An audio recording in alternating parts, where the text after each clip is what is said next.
What is up, everybody? I am Mel. Welcome to another episode of Fourth and 15. Thank you guys for tuning in.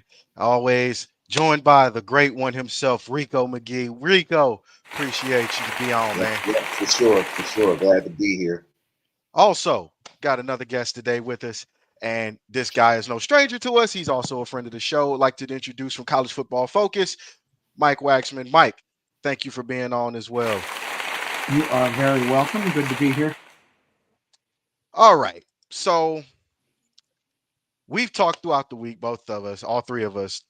Well, I've spoke with both of you guys, so we're gonna start it off where the show is actually designed to be going, and that is NCAA football. So, with that being said, we're gonna start in the Division Three.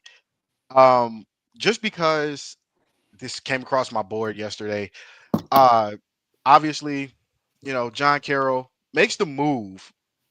Obviously, I don't agree with this move, but they make the move to the NCAC, the second toughest conference in all of D3 college football. The problem with this is I don't think there's a lot of competition that they're going to see outside of the playoffs. So my question to you, Rico, to you, Mike, is do you guys see a problem with the move? And if there is a problem with the move, what can be done about it to where it looks better on paper? I'll let you go first, Mike. Okay. I don't have a problem with the move, partly because the reason they did it is because the way the Division Three playoff system is set up, it curries so much to conference champions that the at large, you could lose one game.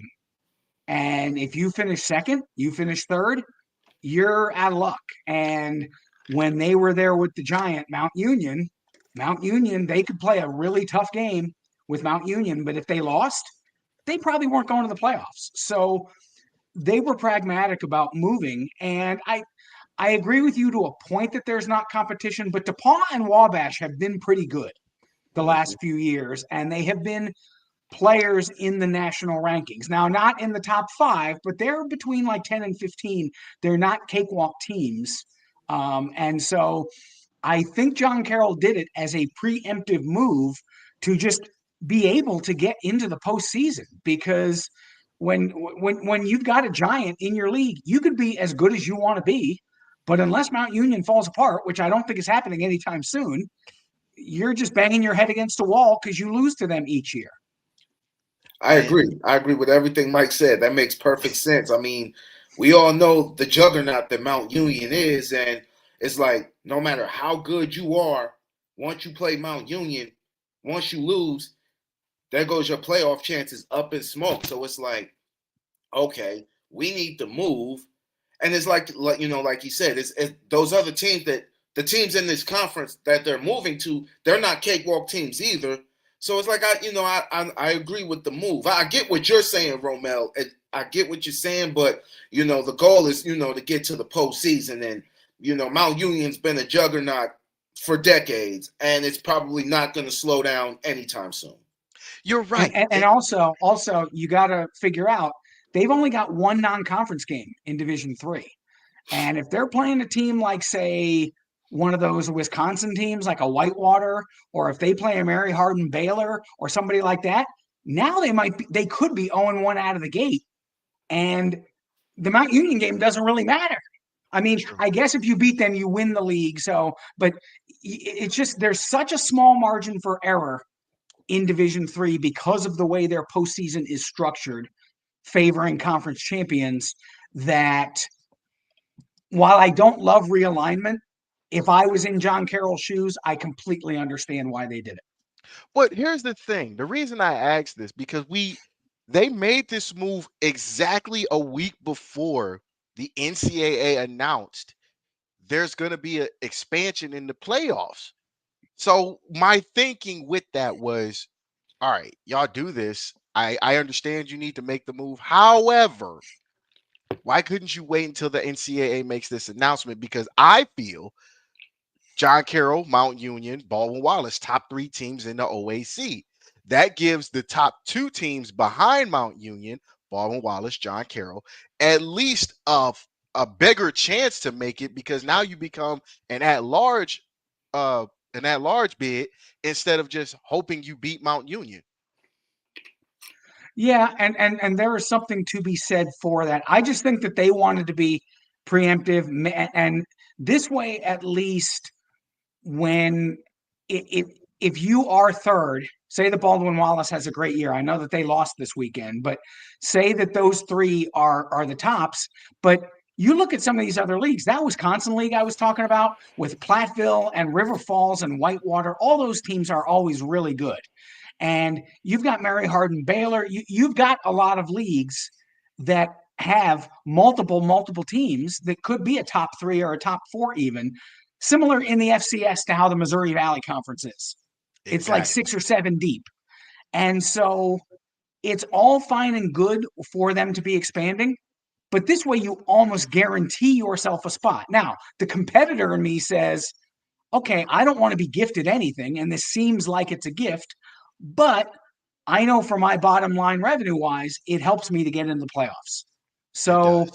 so while generally I would be against this because I think it's kind of the easy way out, if I've got a bottom line to take care of, again, I understand what John Carroll is doing. I agree. I mean, plus think about it. You may not, if you know, you may not have to see Mount Union. Let's just say if you're one of those teams behind Mount Union, you may not have to worry about seeing in first or second round. So you might not see an early postseason exit either. So that's another thing to consider. Yeah, if you finish in the top 8, which I believe is given to the conference champions, you wouldn't face Mount Union early, and that's the other thing. If John Carroll was still in the OAC, they could finish second, and maybe they get the at large.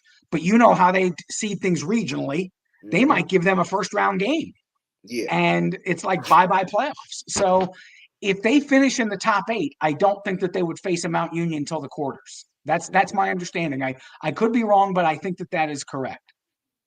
Well, now that you put it that way, I guess it wasn't really an argument. It was just wondering why this move was made so abruptly instead of waiting. But then hearing you guys talk, that does put it into a better perspective because the competitor in me is to be the man, you got to beat the man, Oh yeah.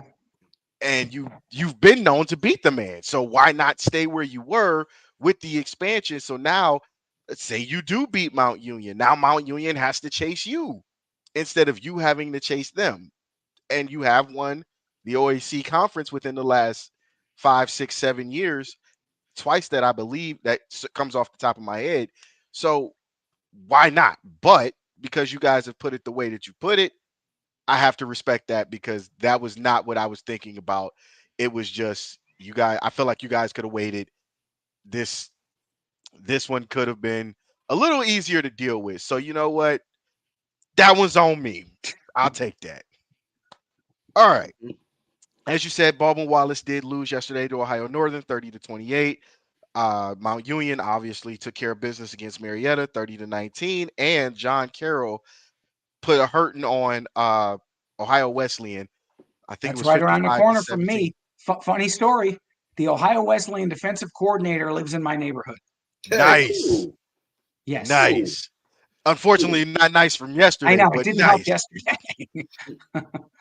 But again, this was my thinking. So yeah, a shout out to Anthony, one of my former players. He is at Ohio Wesleyan right now. He's doing decently right now, from what I'm told. I got to do better at keeping up with him. So, but shout out to Ant, and I you know hope he doesn't take that loss too personal. ooh.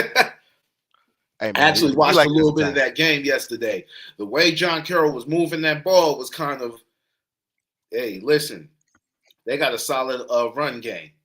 Well, and their quarterback is no joke either. He's Oh vying yeah, with Julian Sayin for the completion record, the completion percentage. yeah. Semtefelter, or however the heck you pronounce his name. He's got too many letters in his name, but he's also got a really good receiver who might be getting some NFL buzz, and a kid named Ty Montgomery.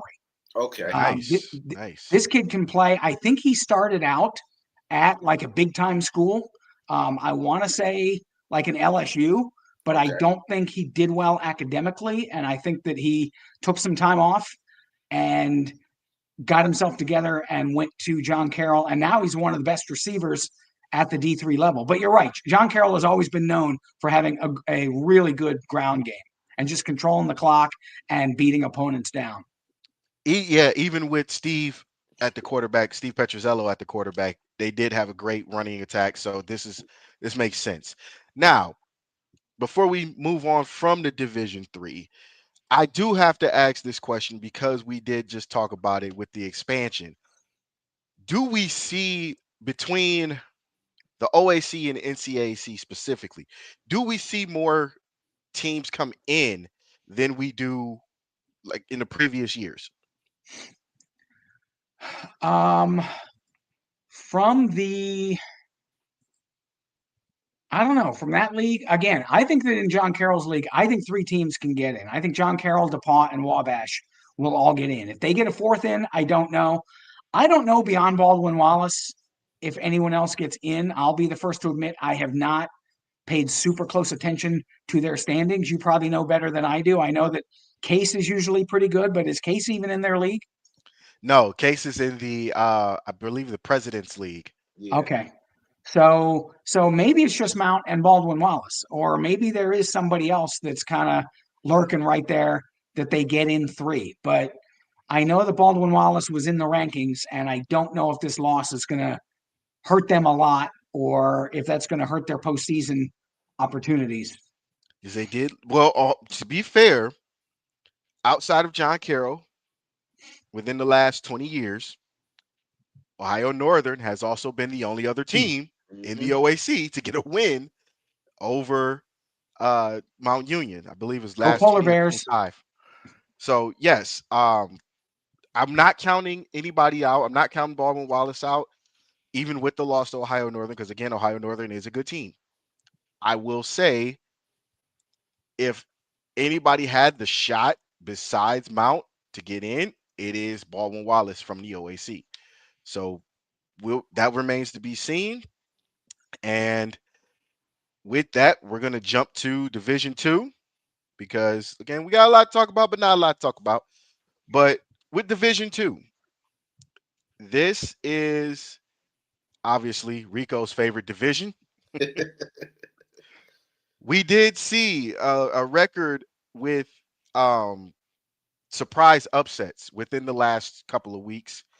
Unfortunately, none of them have happened to our favorite schools. That being the HBCUs, as I just saw the classic where Albany State, Albany State. Hmm. I here's my thing. Reading up on Albany State. Shout out to my brother-in-law Vic. Um, reading up on Albany State this year, they were not picked to finish higher than third in the SEAC, and here we are. They're 9-1, and Yeah. they just with a dominant performance over Fort Valley State yesterday, 48-3. Obviously, we in the media were wrong about Albany State. Hey, listen, Albany State surprised me yesterday because I didn't think that they was gonna finish anywhere close to the top three, but their offense, really their defense, has been a problem all year. Like just getting to the quarterback. I mean, defensively, Albany State has really, really been good. Really been good. And that's the greatest thing about that because we know offensively Albany can do it. It's the defense that's shown up. It's the defense that's been a pain in the ass for opposing offenses all year. And now the fruits of their labor, they're 9-1, coasting to a SEAC title. Yep.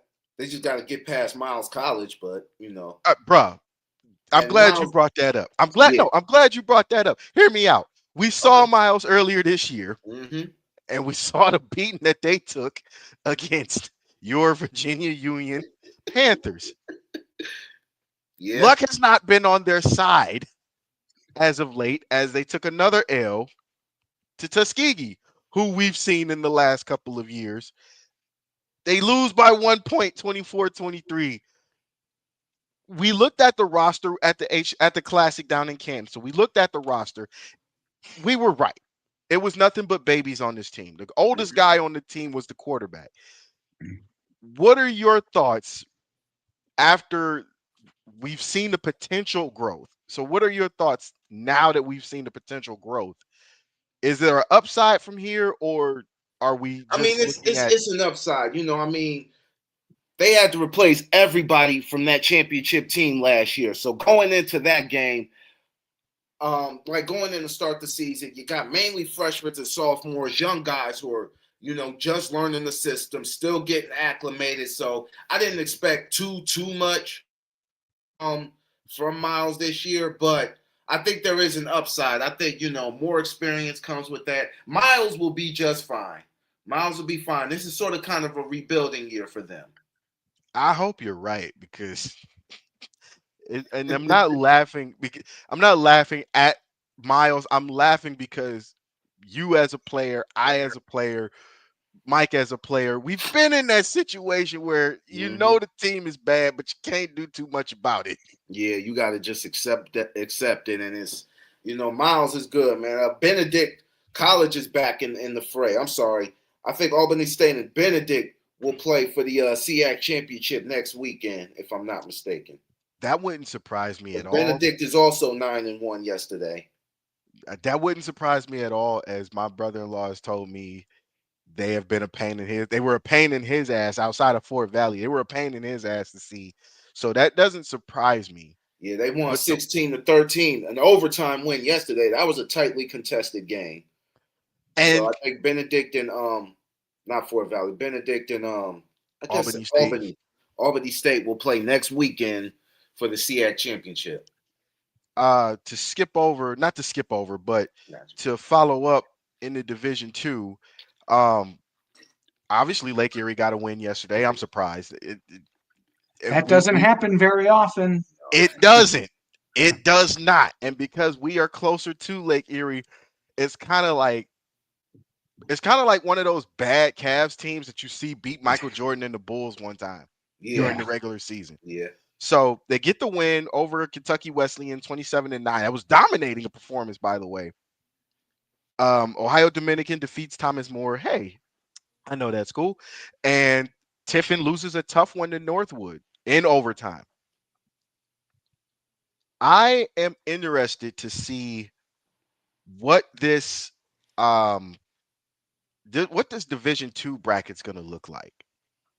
Reason being, there are a lot of teams that were counted out at the beginning that are now showing there's promise. They're showing there's grit, and you might have to see them on the field eventually when end of November, December starts.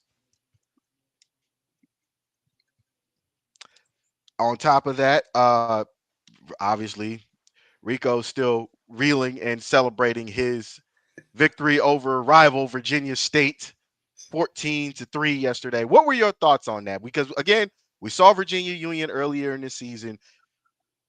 They were slow starters. However, jumping out, you you we've all kept track of it on par to be either in the CIAA championship game or CIAA champions. What did you see yesterday that was just like, all right, yeah, they got this? Honestly, I don't. They were up 14-0 at halftime. Curtis Allen had 151 yards, 2 touchdowns on 26 carries. By the way, he broke Jada Byer's record. He has 2,098 yards rushing on the year and is on track to win the Division II Heisman, in my opinion.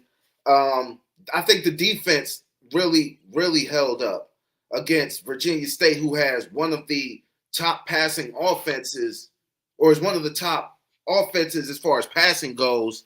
Against They were good against the pass. That's what really surprised me, and I think that's going to do a lot for their confidence heading into the championship game against Johnson C. Smith next weekend and the playoffs moving forward. Now, with that being said, I do have to throw this out there because it don't happen often that we've seen, but Finley got a win over Ashland. Mm-hmm. Top 10.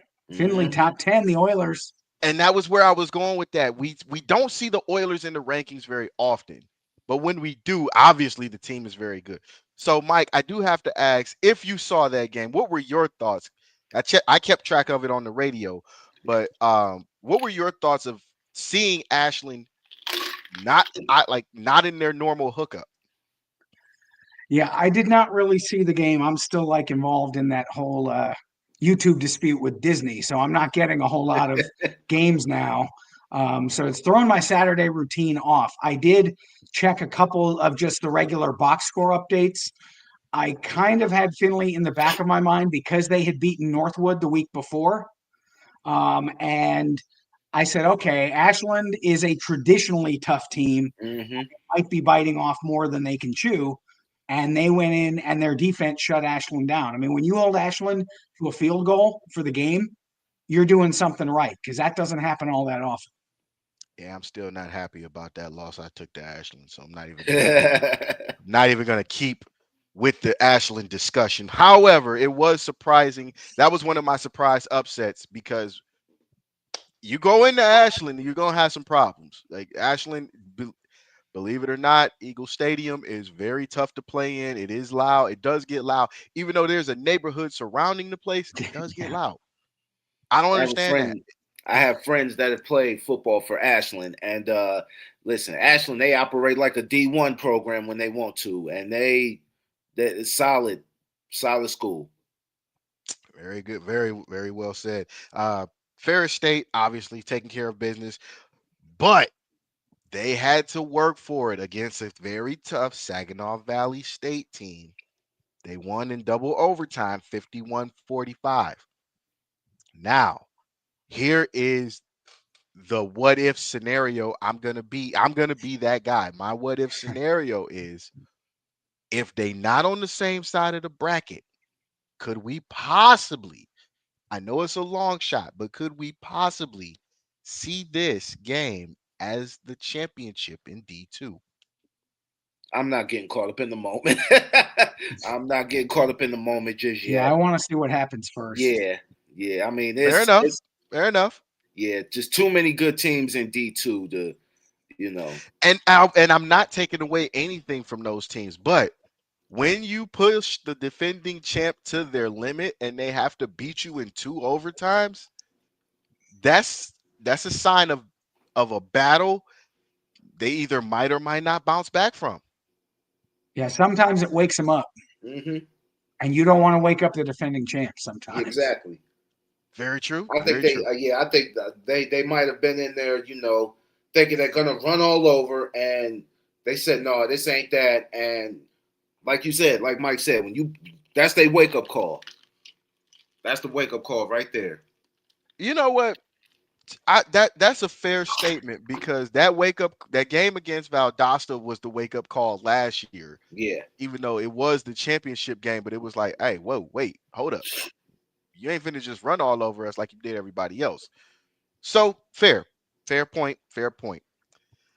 The last one we're gonna take a look at out of the D2 before we go to commercial is what's going on with Grand Valley? I this is not the Grand Valley State Laker team I'm used to watching. What's going on up there? Because normally they don't have too many problems with Michigan Tech, but you only beat Michigan Tech by 3, 18-15. And you're 5-3 That was or you six took the and work. three or whatever. Yeah. We're not used to seeing you with 3 losses in the L column. Maybe one because you probably saw a Ferris State or somebody like that. This this is not the normal Laker team we're used to. So what's going on? Is it the rebuild or is it just a slow process with a lot of younger players? I think it's a little bit of both. I think it's a little bit of both. Still trying to get acclimated to the system for young players. Rebuilding. Lost a lot of good players from last year's team, and I think it's a little bit of both. Fair enough. Mike?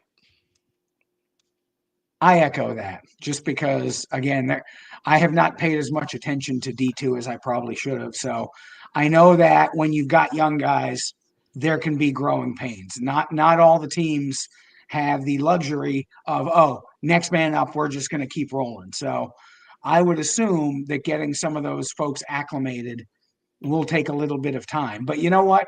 This may, in the long run, be good for them and say we stumbled and grew this year.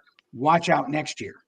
And they still have a chance to make the playoffs too. I Yes. mean, you're 6-3, so it's not like you're 2-6 or Right. two. You still have a shot. And Still have a shot. I know they have a shot, but my question again, because we don't see a Grand Valley State team with 2, 3 losses this far into the season. So it's like, are we or should we be nervous that the program might be in decline? Is it the rebuild or is it just acclimating newer, younger players to the system? And because you guys said that, I'm okay with that because I expect to see Grand Valley State in the D2 playoffs. I expect them to have a deep run, possibly make the championship. They're one of my picks. So with that, I'm going to echo that because what I saw yesterday, it was a struggle, but if they can pull it out, anything is possible. I agree. All right, we're gonna take a quick commercial break. When we come back, we'll handle the D1 or FBS. We'll handle the CFP, and we'll move into a little something else going on from there. So, with that, we're going to take a quick commercial break. You're watching 4th and 15 here on the 216 Sports Network. Are you a team looking for a new look on the sideline this season? A company looking for a more casual look? Or just trying to introduce something new to your closet space? TGBG is the brand for you. Jackets, polos, hoodies, and everything in between. TGBG has the clothing you need to serve a purpose for every occasion. To place your orders, contact them on Facebook and Instagram. Check out their website at www.tgbgbrand.com. Email them at tgbgbrand@gmail.com or call them at 440-470-4234. TGBG is also the official outfitter of the 216 Sports Network. TGBG, to God be the glory. Are you ready for a snack or a treat that satisfies that sweet tooth? Well, Clarissa's Confections has what you need. All her treats are custom made and centered around your taste buds' desires. Place your orders now by emailing her at sweetsbycarice@gmail.com or call her at 440-805-4303.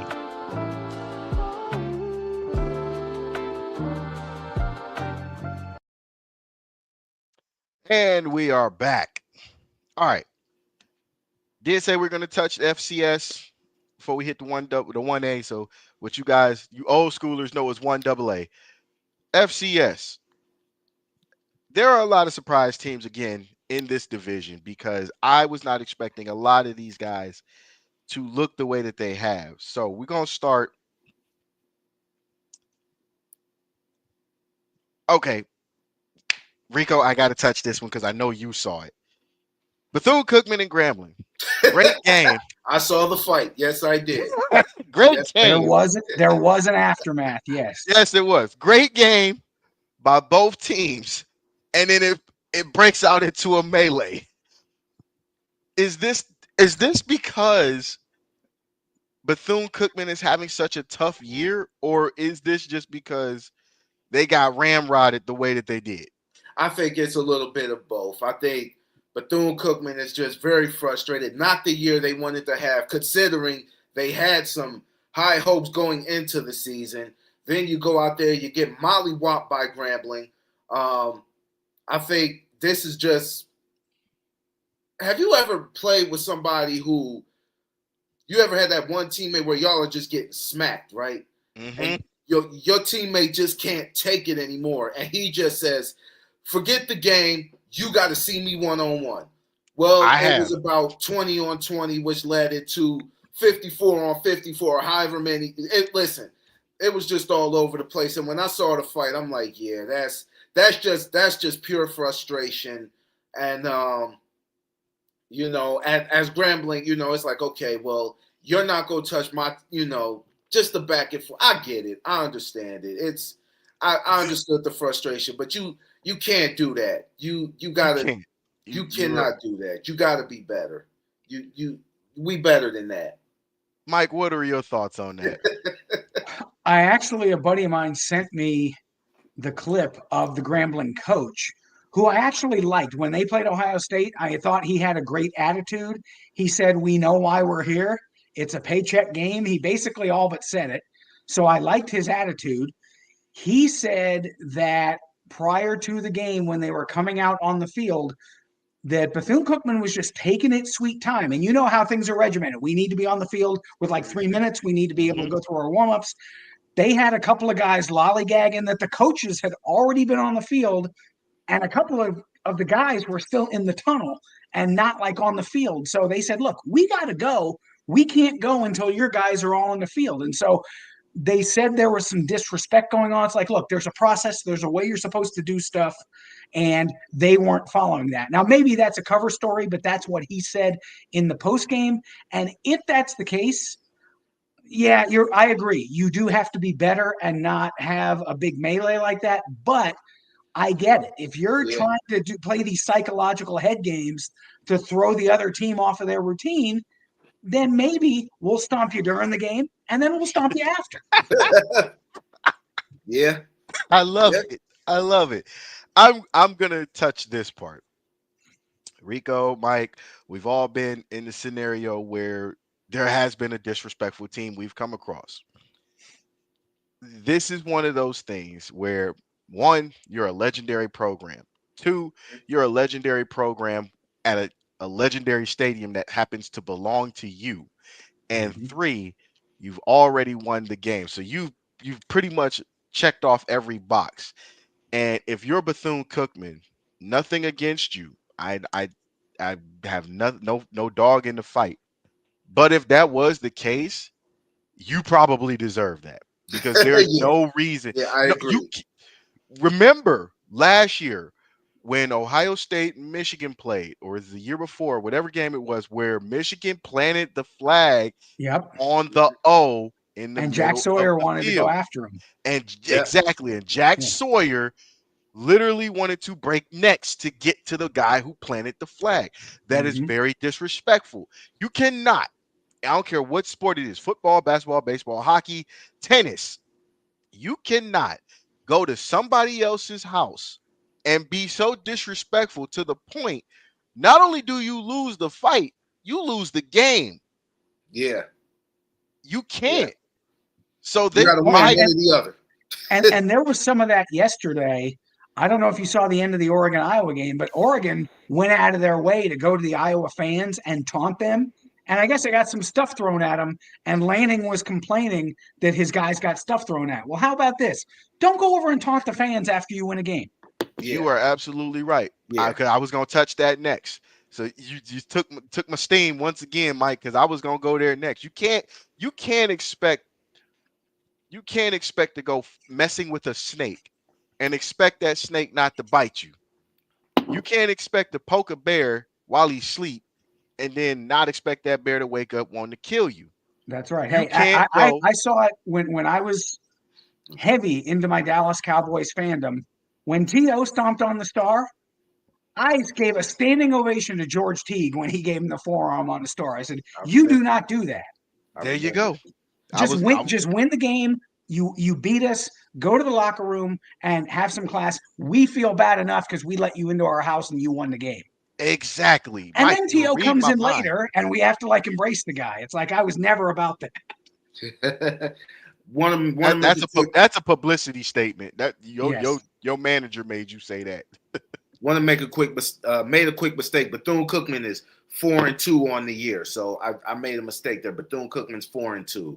So this No, was actually, they're 5-5 right now. wait a minute, But hold on. what difference do it make? You lost the Yeah. fight. You lost the game. Yeah, they're 5-5. Sorry about that. You lost both. You Yeah, lost both. From the clip that I saw, you lost both. So yeah, why would you even attempt to just be that disrespectful if that was the case? yeah, Because again, we have not met the Grambling State head coach, but we, if he's that honest about going to Ohio State, look, we know we about to get stomped on. This is just money game for us. So if he's that honest about the money game, I don't think it's too far off for him to be honest about what happened before yeah. the Oh yeah, game. I believe. Yeah, yeah, So yeah. being honest, football wise, if you were that disrespectful, yeah, you deserved it. Yeah, yeah, You you gotta get definitely beat up for deserved that. it. You got You might- you got to hold that one and hold it well. Moving on. Jackson State bounces back from their loss to said Grambling State Tigers. They beat on Mississippi Valley State 42-3. Um, it's not the Jackson State team I was expecting this year. But to be fair, this was one of those rebuilds for Jackson State, given that they lost a lot of players last year. They lost a lot of players when Prime left. So this makes sense. However, I don't expect this to be an ongoing thing. Come next season, I expect that to be a different story. I'm gonna even touch the Ivy League on this one, even though they don't get into the playoffs. Yale No, they beats do Brown. now. This is the first year Yep, they're going in. yep, Oh, really? yep. Yes, they're in They this year, we starting this must year. we must have missed that memo. How did I miss that? But Yale beats Brown 34-22. Holy Cross gets stomped by Lehigh. Honestly, this makes me. I'm more. Let me rephrase this. Let me get my words again. I'm more excited now for the first time in a long time to watch a Harvard Yale game. That is actually on my bucket list. I mean, I've been to OSU, Michigan.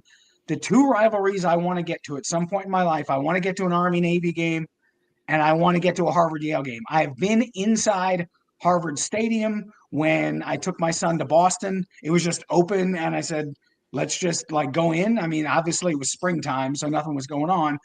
And then I did a thing this summer where a buddy and I went up to Cape Cod for this Jaws festival, and it wasn't far from Providence, from Yale, from New Haven. So we tried to get into the stadium. It was locked up like Fort Knox, but I was able to see the outside of the Yale Bowl. So I have seen both of them. I've just never seen a game, and that is definitely on my bucket list to see a Harvard Yale game. And maybe I'll do what I do for Army Navy, where I switch hats at halftime I would because I love, don't have a dog in the fight. I would love to cover an Army Navy game from the sideline, getting highlights. That would be a that dream that come true. we Yep. we we we're growing. So I'm gonna say that the Army Navy is definitely on my bucket list, even though I'm Army all the way. Don't care, don't care. I don't have Uh a dog in the fight. My dad was a Marine, so he roots for the Navy, and my sister was National Guard in the Army, so she roots for Army. So I don't have a dog in that fight. I just like to parents were watch. Army. Parents were Army. Grandfather was Marine. So he Sister was she just newly retired, but sister was Navy. So shout out to her. She still sucks. Go Army, beat Navy. Don't care, don't care. Text me later, whatever. Um, yeah, I would love to cover Army Navy. That outside of Ohio State, Michigan, I think that's the only other game I would love to see. Actually, take that back. I would have loved to see Florida State, Miami had the Orange Bowl still been up. Back mm, in the day, yes. back in the day, yeah. If they decide at some point, if Miami decides to leave Hard Rock, it won't hurt my feelings. If they decide to leave Hard Rock and build a new Orange Bowl, I am there. I will. You can have. I'll You give can do. you some money towards it if I have to. Like, No, man. I'm gonna just give him one of the kidneys, man. I ain't doing nothing with it. Go ahead, and take it. Just go ahead and take it. Because that would be something to see. So Army, Navy, OSU, Michigan, and Florida State, Miami, if they rebuild the Orange Bowl, because that I've actually starting a petition for that starting this week. We're gonna start a petition, get the Orange Bowl rebuilt. I've already covered Kent State. I just, if Kent State and Akron were just a little bit better in football, I would Hmm. love to cover Man, a hostile, which I'm going to be there Tuesday night. Kent I'm State. still I'm still mad about that one game that we went to where Hmm. Akron was getting dog walked and then they come back and win Yeah, after we leave the yeah, game. yeah, Yep. yeah. I Yeah, will that was 2 years ago. Yeah, I will That was I think never. I that think was they're I when I going will saw you, and never. that That was was to. the hey, you can't overstate how important the wagon wheel is. Yeah, I'm not. listen. I Okay. it, here's a funny story. So uh I used to work for a sports reconditioner who actually had the budget to do Kent State's equipment. So those Mm. ugly yellow helmets with the blue flake and the eyes Oh, on the top, yeah. we did those helmets. I still ask the coach when I catch up to him from time to time, what was he thinking with that one? But um this was the year Kent had the wagon wheel, and one of my pro advancement teammates, Terrell Cheatham, was a Kent guy. So it was like, wow, they really, it was at the time it was hung up, it was glassed in case, had the countdown clock. I'm like, yo, they really. And then there was a note, I can remember this vividly. There was a note addressed to Akron, didn't have a name on it or anything, that said, if you think you're getting this back, KMA. And I that's how I knew the wagon wheel was something to Hmm. fight for between Mhm. Akron and Kent. Yeah. Because I've seen how it is in basketball. Like Akron and Canton basketball, those are some hostile events, and they go at it. But I'm Mhm. like, I need to see football. It was like that at one At point, what but now point? Yeah, with everything going the way it's going with the portal and yeah. what you're able to do and not do, we might be waiting for a while. To keep moving, North Dakota State, obviously they still winning. Even though it was an ugly win, they still beat North Dakota, rival North Dakota. So Hmm. I expected a tough game from North Dakota. Um, North Carolina Central beats up on Norfolk. Ugh. Because you, Rico, have put me onto this. So I have watched closely. How are you feeling about watching Coach Vic and the Norfolk Spartans?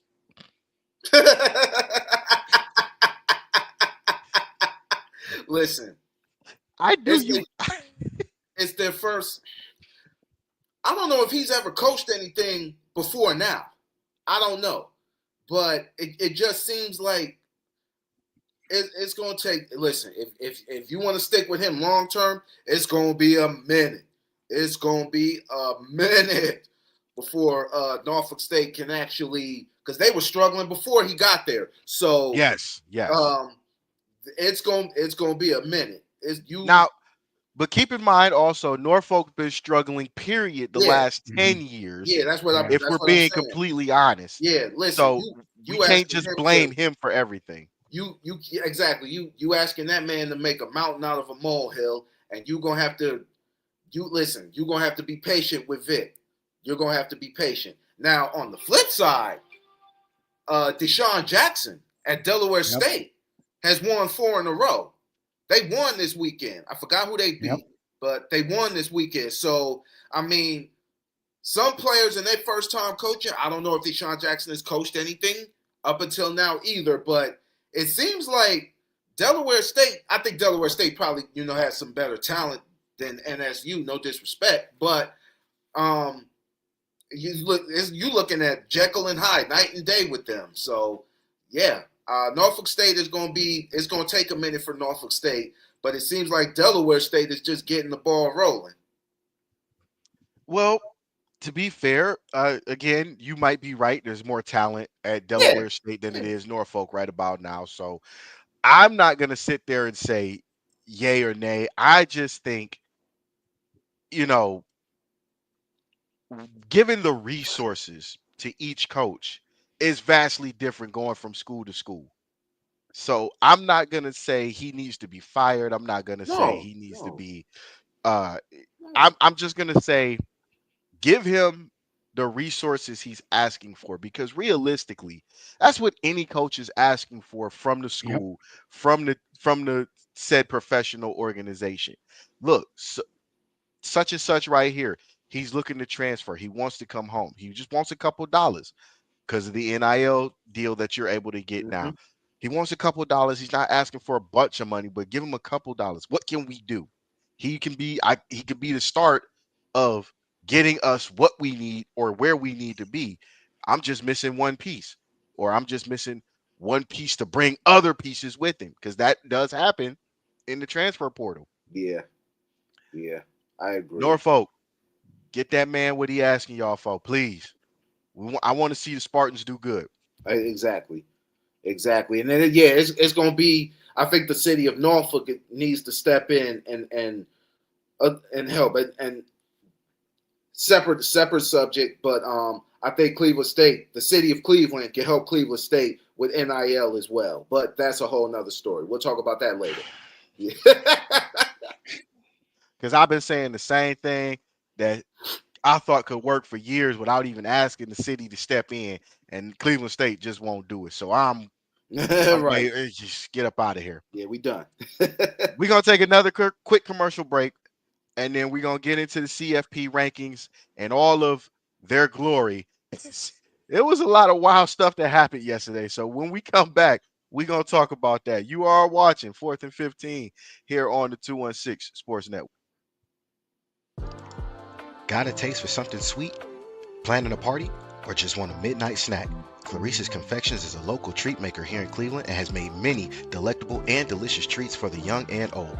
Her treats are made to order and can be customized to your needs and any occasion.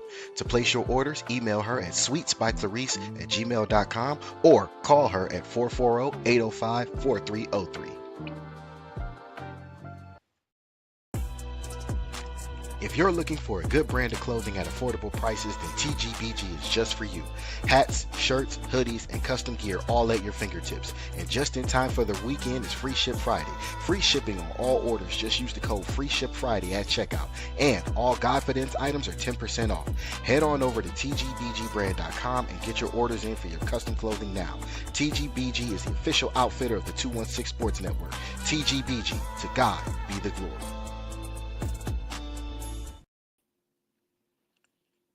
And we are back. All right. So we did tease it before we went to commercial. CFP rankings came out, but I ain't even gonna touch that yet. We just gonna touch all the things that happened in the scores yesterday. Obviously, Alabama took care of LSU. Why are we surprised? Even without Nick Saban, why are we surprised? Georgia handled Mississippi State again. Why are we surprised? And it's the damn Citadel, man. I don't even know why they keep scheduling these games against, because Clemson has done this as well. Why are you scheduling cupcakes and we in November? Well, the SEC does that. I mean, they have Yeah. because it means more and it's such a tough league. They need a break. Usually, they do it before their rival. Alabama will be playing, I think, Mercer or somebody before they play Auburn. And they do this as a break from the grueling SEC schedule. Now they're going to be moving to 9 games next year. It sounds like. Yes. So maybe this will go away, or maybe it will just automatically go to the front of the schedule, and which is where things like that should be. I mean, I'm not going to be sanctimonious. Ohio State played Grambling; they just played them early. They're Mm-hmm. not doing it I like don't breaking up the mind that season. though. Yeah, I Yeah, early don't I don't season is mind cool. I don't mind the cupcake games, the Akrons, the Ohios, the right. Gramblings.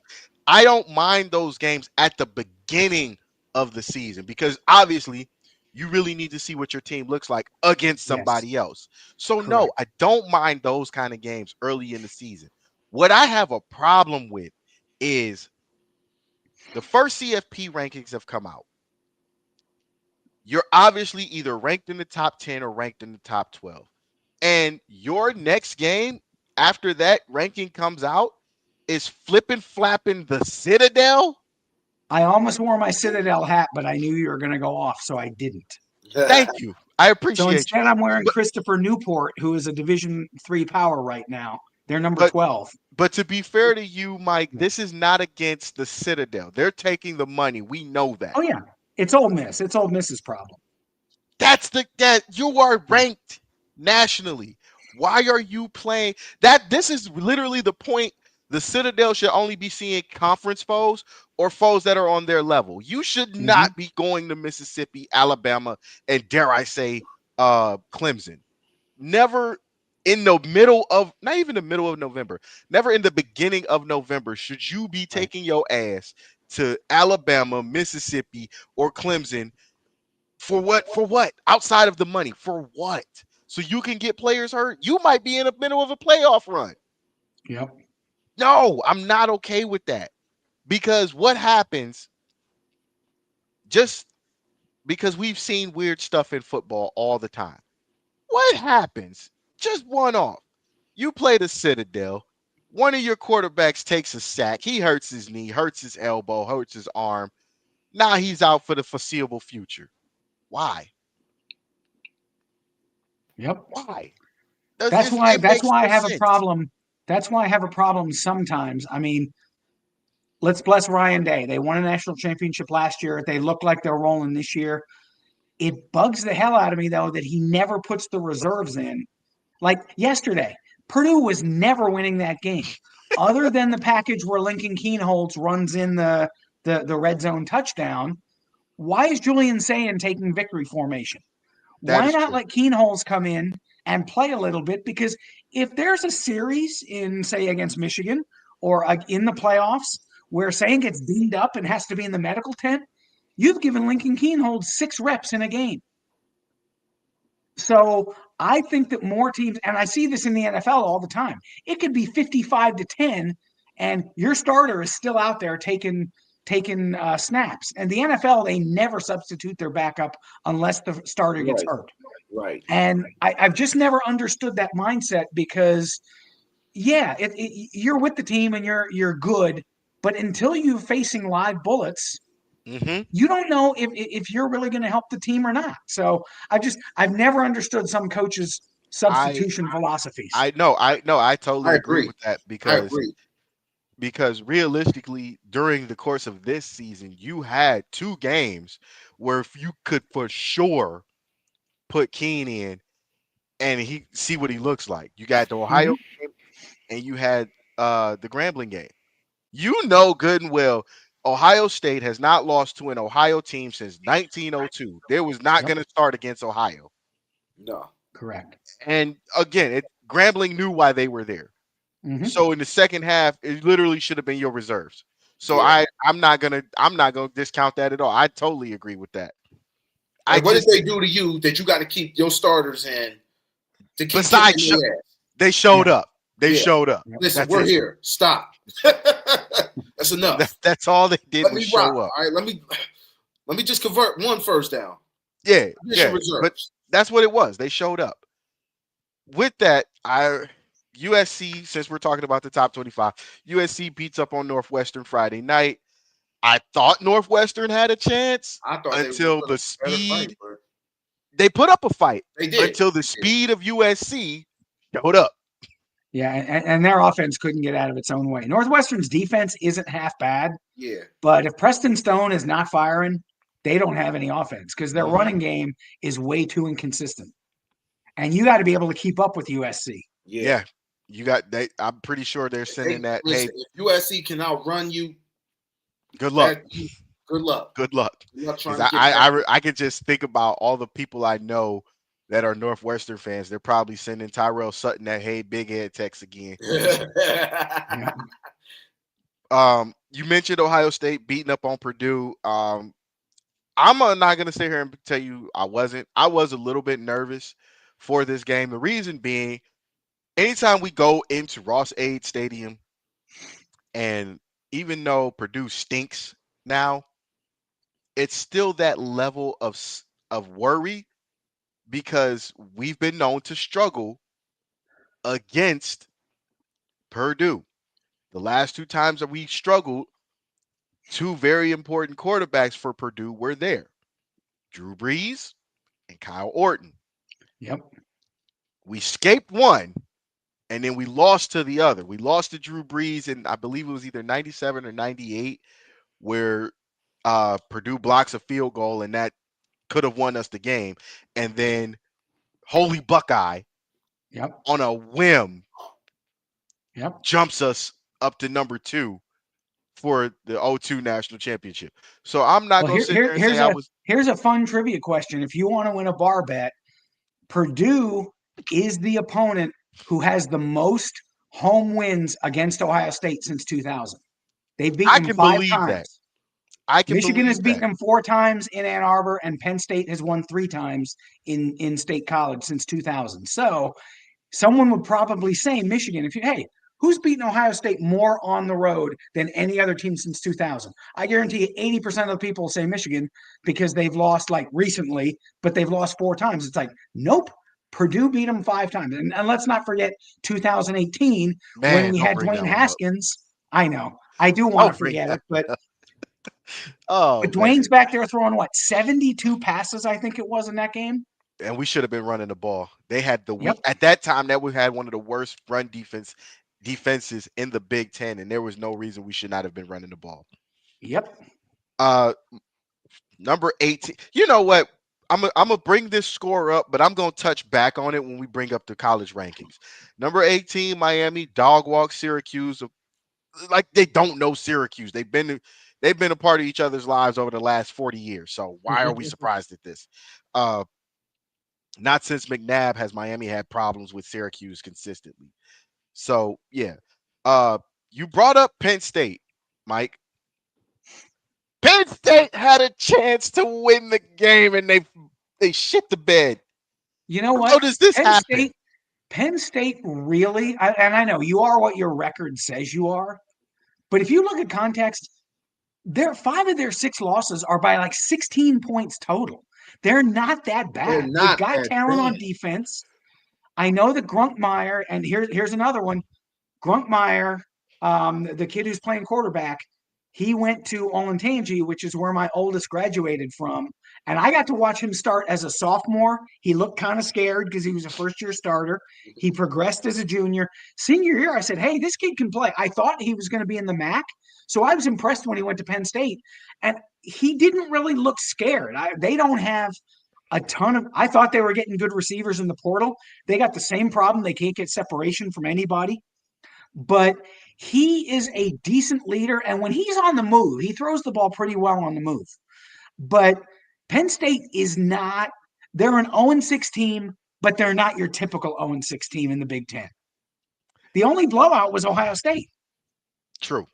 Very true.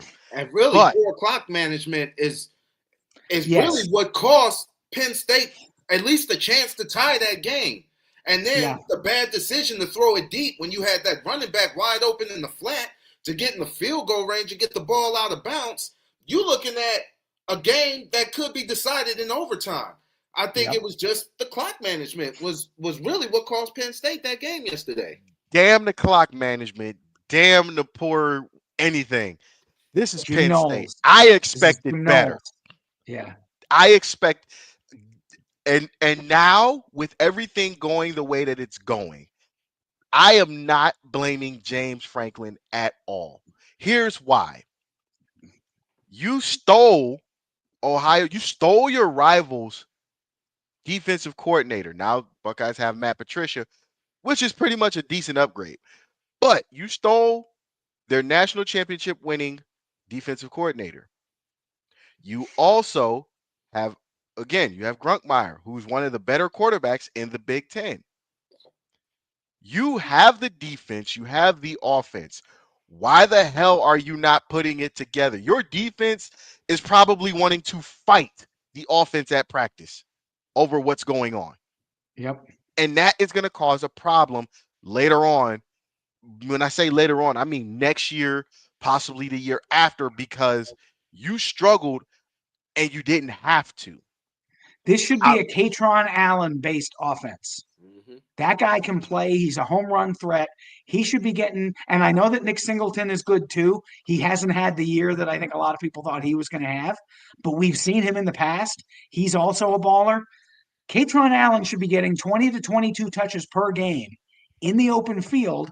And Grunkmeyer is a good enough thrower that if you decide to load up against the run, they do have a tight end that can get up the field and that he can complete some stuff over the middle where they can move the offense.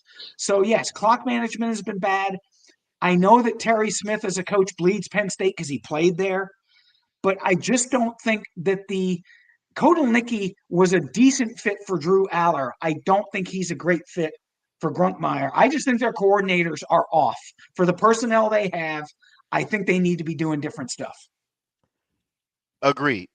Because as a coach, I've always believed you have to know your talent in order to get things done. the way you would like them to. And if you can't, you got to figure out what they're good at and what they're not good at. So, in the words of Paul Heyman, exploit the positives, hide the negatives. Yep.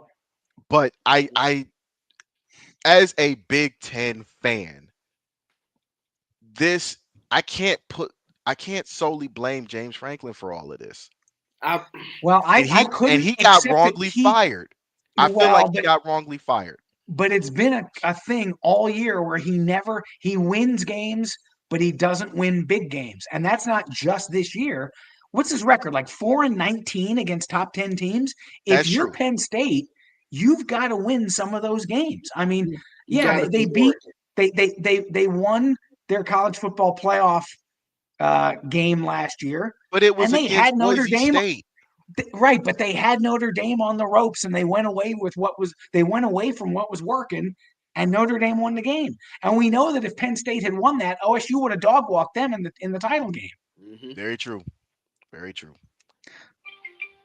And of course, just my because my ESPN went off as well. Jets beat the Browns 27-20. My Why are buddy we said the not? Jets are terrible, but they have slapped the Ohio teams when they beat the Bengals, and he said, "Watch, they'll beat the Browns." It's like, okay, But No, again, listen, I'm not surprised. I'm not thank you. surprised. That's where we're going. That's the running theme for today's show. Why are I'm we more so surprised? shocked New Orleans beat Carolina. Oh my God. Oh man. Moving on. Another shocker, and you and Ken actually called this in the group chat, Rico. Texas Tech beats BYU. Hmm. And I remember you and Ken going back and forth about shout out to Ken of Straw Brothers Sports Show. Great show. Go check it out. Um, I remember you two saying that BYU's played a lot of close games that was going to catch up to them. Hmm. I thought y'all was joking just because the defense for BYU was there. They not just going to let you dog walk them. Unfortunately, they ran into Texas Tech. And if you know anything about Texas Tech, traditionally, you know, air raid, pass yep, happy. You're gonna be tired before the first quarter's over. Hmm. And that's exactly what happened. Yeah, I'm not surprised Texas Tech won that game. And I love BYU. Don't get me wrong, I love BYU, but I knew like they were gonna exploit some holes in that defense, especially in that front seven, because they got some weaknesses in that front seven, in my opinion. And I knew yeah, Texas Tech was going to exploit that. So I'm not surprised that I was more so surprised at how well the defense. Not saying the Texas Tech defense is bad, but I was more surprised at how they were able to lock down BYU offensively. I think that was the one that was like, oh, okay. Glad you brought that up because traditionally, yeah, because traditionally, what is the Big 12 known for? Offense. We hadn't saw defense since, dare I say, Ricky Williams and them left. That was the theme after 2001. We gonna throw you out the stadium. Now you see, and it's Texas Tech. Mhm. Haven't seen defense from Texas Tech essentially since Zach Thomas left. Do you know how long ago that was? yes. So I will say this: Texas Tech, and I have gotten a lot wrong this year. I had Clemson and Penn State as my top two in the preseason, so that tells you how wrong I've been. But I will say I was the only person of the polls I saw. I had Texas Tech number 7 in the preseason. I love this team. When they got David Bailey out of the portal from Stanford, I said, there's your pass rusher.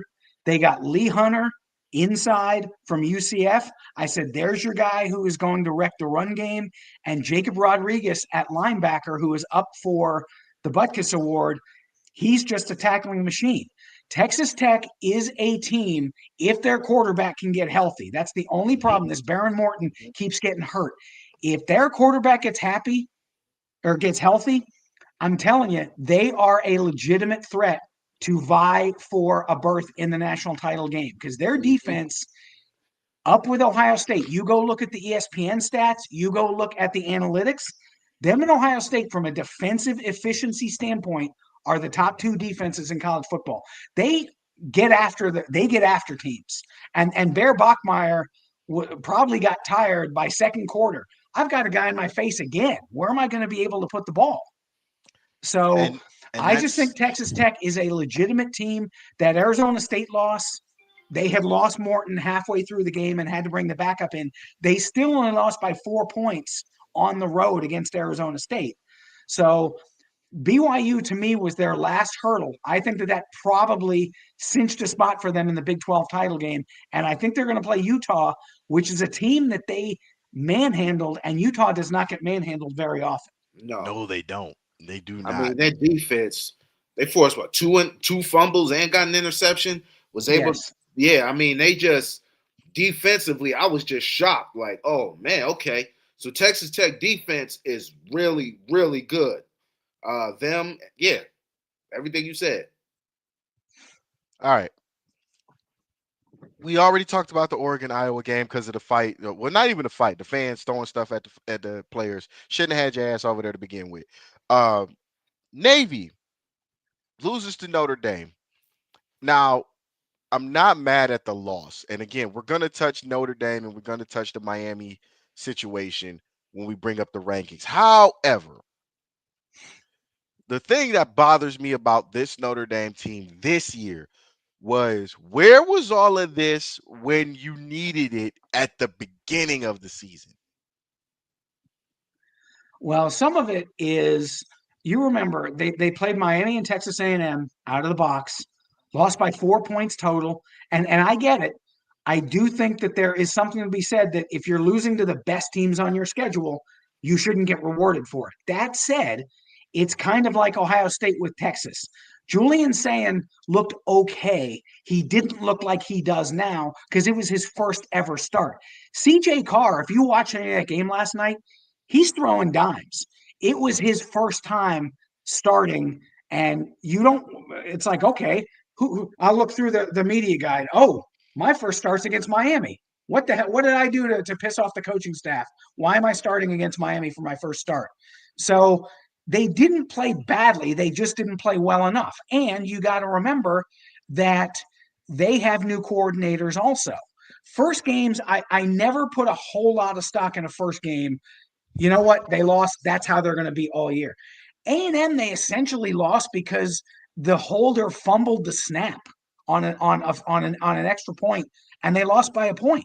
So even that one, and A&M is good and is one of three unbeatens left, and Notre Dame almost beat them. So I'm not saying this is a great Notre Dame team, but I think early in the year when you have some foibles, it can be excused rather than when you hit the middle of the season and you hit like a 2 game losing streak or you struggle to win 3 games like by 3 points. That to me indicates problems. First 2 games of the year, you lose, especially to good teams. I'm not super worried. And Notre Dame is actually playing now the way I thought they were going to play. I think if they had Riley Leonard back for another year, they would have won both those opening games probably pretty easily. I, the Texas A&M game, okay, I'll give you that one. But the Miami game, I'm not so sure. However, you do make great points about the different coordinators that are there now compared to last year. So this offense will take time. The defense generally moves faster than offense, but both teams or both sides of the ball are going to take time to get gel together, get out of the other's way per se. When we get you the ball back, you got to score. So I Right. give you that. I just wanted to And they know. were a lot like Ohio State. They lost their entire front four. So they had to That is replace true. That is guys. very true. Uh, you mentioned it yesterday, Rico. Virginia Falls. Virginia Falls to Wake Forest. We don't say that often. Not in football. We don't say that often. Um, can't even really say anything about it outside of there was poor offensive play at times from Virginia. Yeah, You only managed 9 points. That's and you're vying to try to get into the college playoff. That's not good, yeah, Well, I especially in a think conference Chandler like the Morris got ACC. hurt at some point. I think yeah, their quarterback got hurt. yeah, yeah, It's still no excuse. You No, it's know, not. And Virginia had been playing with fire like for a while. They had yeah, been they have. winning yeah. They've really been close games. And my playing too buddy many close kept games. texting me. Yeah, my buddy kept texting me, Virginia, team of destiny. Every time they won, he'd hold it over my head. And I said, dude, they're walking a tightrope every week. They're going to lose to somebody because their talent. I think the coaching job that they've done this year is a great coaching job. Their talent is not standout talent, and that they were going to trip up against somebody. I just didn't think it would be Wake Forest. No. I knew, I yeah, I'm about to say they won. They barely beat UNC, what, last week? Beat them by one. I'm Yeah, like, went to but they, overtime, I think. yeah, and it took an Yeah, overtime game to win that. I'm like, you know what? This UVA, I'm not going to jump on the UVA wave because eventually they're going to lose and they're going to trip up. And I'm not surprised that they lost to Wake Forest. So I'm like, yeah, I saw that coming a mile away. I just didn't know which team was going to be the one to knock them off. right. well, because you guys said that, with that, these guys, the Virginia Cavaliers, will be the first team to ever receive our first ever punch of the day. So there you go. Take that with you, and then take one of these and another one, just for good measure. So sorry I had to do that to him, but you can't keep playing with fire like that and expect to win every game. Yeah. Uh, They're like the '05 California, UCLA team. I'm sorry. Go ahead. Yep. California beats Louisville, who beat Miami a couple weeks back. Only question I got for this, Nobody wants to win the ACC. clearly, that Not was even that was Georgia Tech. I'm still irritated with Georgia Tech, but well, actually, Yeah. that was going to be my first part of the question was, who the hell wants to win the ACC? Clearly nobody. And then my second question was going to be, does the Louisville loss for Miami now get nullified because you lose to an unranked, terrible Cal team in overtime? I think it hurts Miami's profile a little bit because you lost to a team that looked like they were kind of sailing along and that maybe they would be Georgia Tech's opponent in the ACC title game. And you trip up to Cal, and Cal has been one of the poster children of the ACC for wild, inconsistent play. They've Mm-hmm. got a freshman quarterback who's good, but what do they say about freshman quarterbacks? You never know which version is going to show up. Is mm-hmm. it going to be the freshman from the beginning of the season or the one who's almost going to be a sophomore now? So I just that's another one I didn't see coming. I figured Louisville was going to lose another game to somebody. I didn't think it would be the Cal. I didn't think it would be at home. And with that, Louisville receives They our get second ever punch the of the second. day. So take that with you. And matter of fact, I'm gonna throw this in there too Nice. because I couldn't believe that one. Vanderbilt beats Auburn in overtime. Auburn's just on so much of a downside. I'm not even gonna talk about that one. Auburn for a long time has never been able to get out of their own way.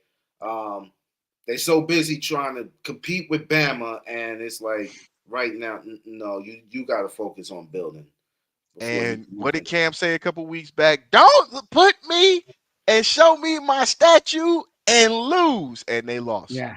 Mm-hmm. Yep. I can't even give them a punch of the day. That it's just bad. They probably sending sending Cam Newton a hey big head text because Mm-hmm. it's getting bad over there, man. And it's Yeah. They might be how do sending you a I think Cadillac it Williams a would have hey been big head it text. it would have been the perfectly Auburn thing to fire Hugh Freeze and then go out and win, which I was hoping for because I don't like Hugh Freeze.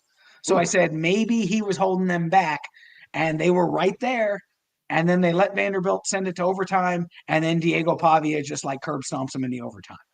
Sheesh.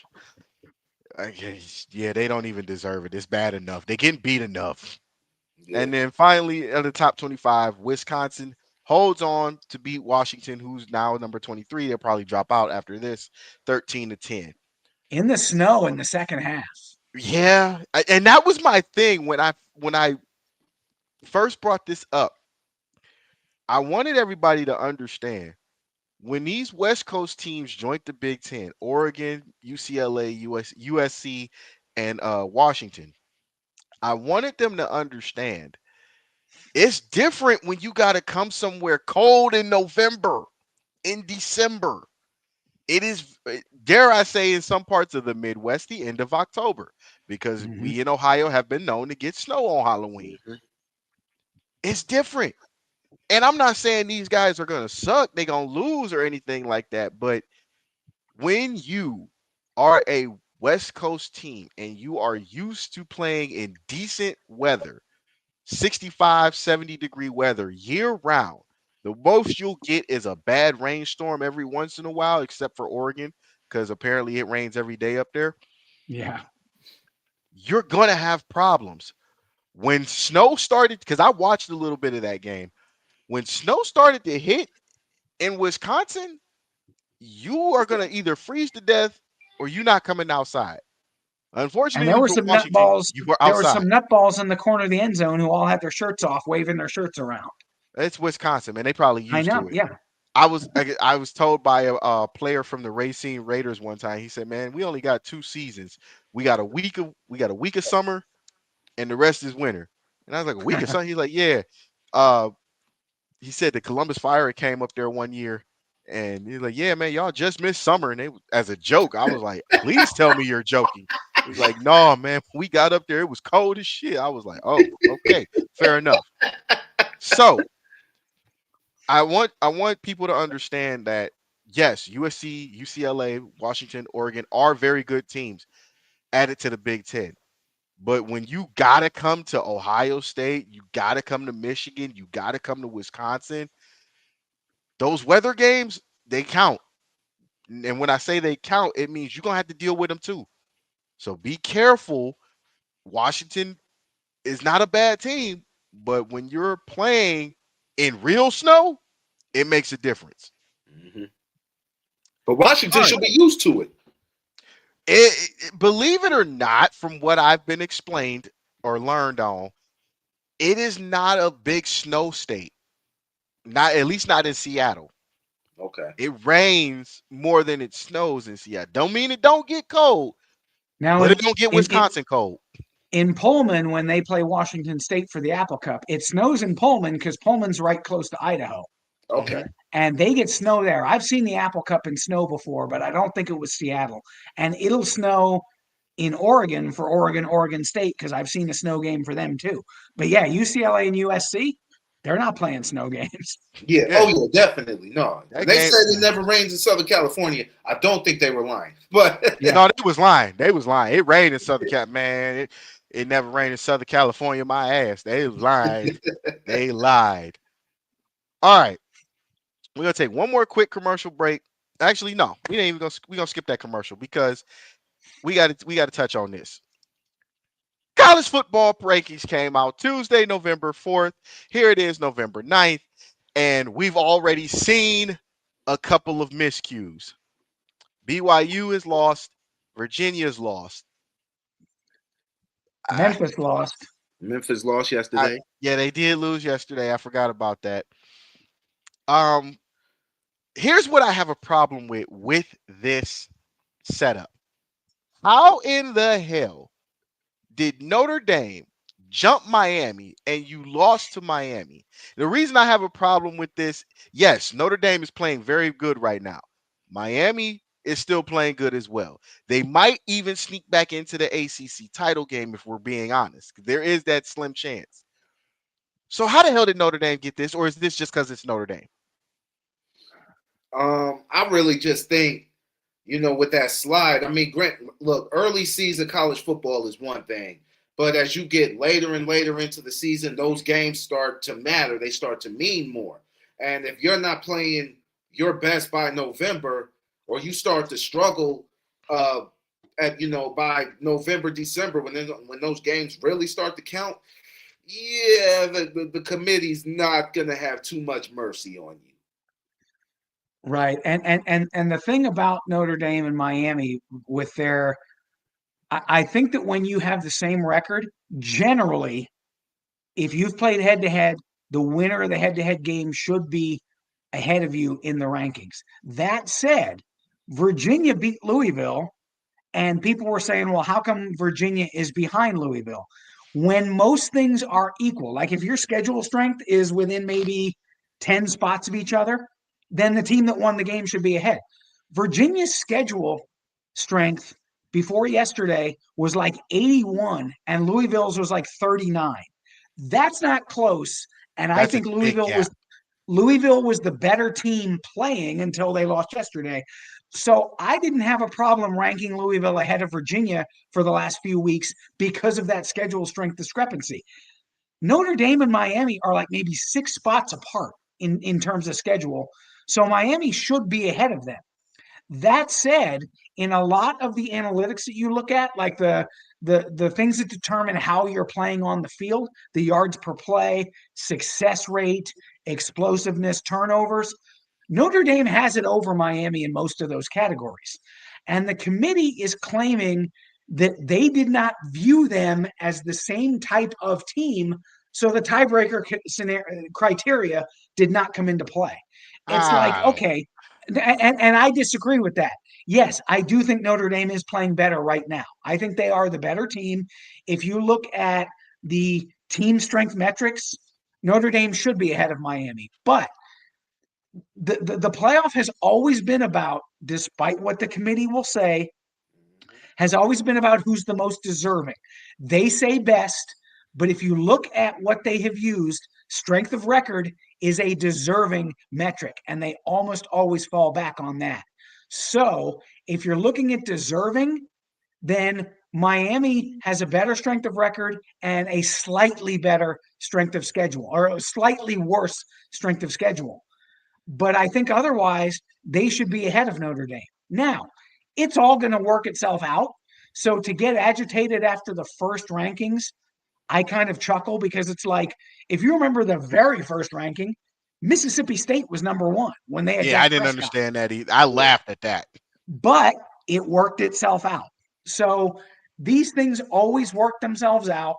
And it's just a baseline starting point, and it's not going to, I would venture to guess maybe 6 of these teams are not going to be in this when it's the last one. Okay, now I'm glad that you said that because I actually have a team that I think has a very good chance, even though they're not ranked at the moment. I think they have a very good chance to sneak in. There's a little school and a team out beyond the West Coast that's sitting on an island right now, and their name is Hawaii.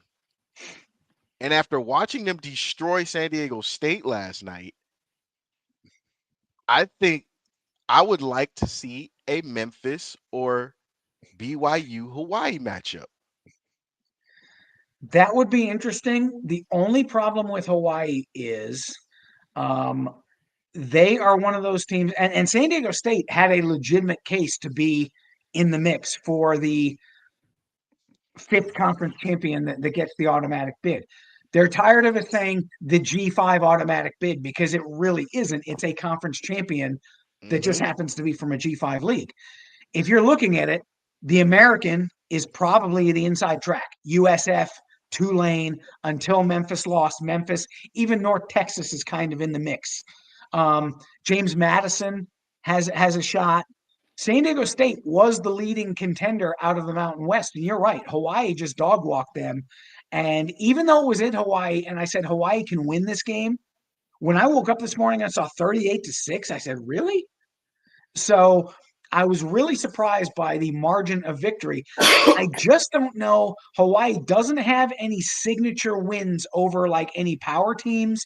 And their schedule strength, I believe, if you look at the resume tab on the ESPN FPI, I think Hawaii's schedule strength is like 112 or something like that. I don't think they're going to put in a team. Um, I mean, they could win the Mountain West, which means they'd be in the pool of teams that they pick. But think about it. USF has beaten Florida. They have they've beaten Tulane. They've beaten Memphis. They have probably the best talent profile of any team in the group of five level. I think USF right now, barring a surprise loss, is probably going to be the team that gets in. And their schedule strength is like in the 60s, which for a G5 team is not bad at all. I'll give you, I'll give you the Memphis game, but the way Florida's playing, can you really count that game? No, but even so, it was in Gainesville, and there was supposed to be a talent disparity. and they went in and they hung with Florida, and then they won the game late. Anytime it happens, even if you've got like a good Boise State that maybe beats a mid-level power conference team, people are going to make a big deal about it because the G5 is not supposed to beat, especially because Florida's in the SEC. You're Man, not supposed to beat an SEC team if you're a G5 team. but it So, happens. so I agree. Florida is not great, but I think it's still a feather in the cap because Florida recruits the top tier guys from the state of Florida, and USF gets like the leftovers that Miami and Florida State and Florida don't want. And they all band together and say, "Oh, you didn't want us? We'll show you." So is that really a state championship that they're playing for, or is that just? My bad. That's just a question I've always wondered. Now, I here's what I do agree with when it comes to this the initial ranking. I do agree with Ohio State. I do agree with Alabama. I don't agree with Texas A&M, and I don't agree with Indiana. I believe, and this is just based off the eye test, because that's all we have. We don't have a dog in the fight when it comes to the CFP rankings. I believe Indiana should be fourth and Alabama should be second. I don't believe Texas A&M should be this high because I feel like there's going to be a slip up somewhere and it's going to cost them. And I that's just me. And if I had it my way, I would actually replace Texas A&M with Georgia. So I'd swap. Any thoughts? Mm. Alabama's been playing lights out. They've been playing lights out. I would take Alabama and I would actually move them. I'd actually move them to third.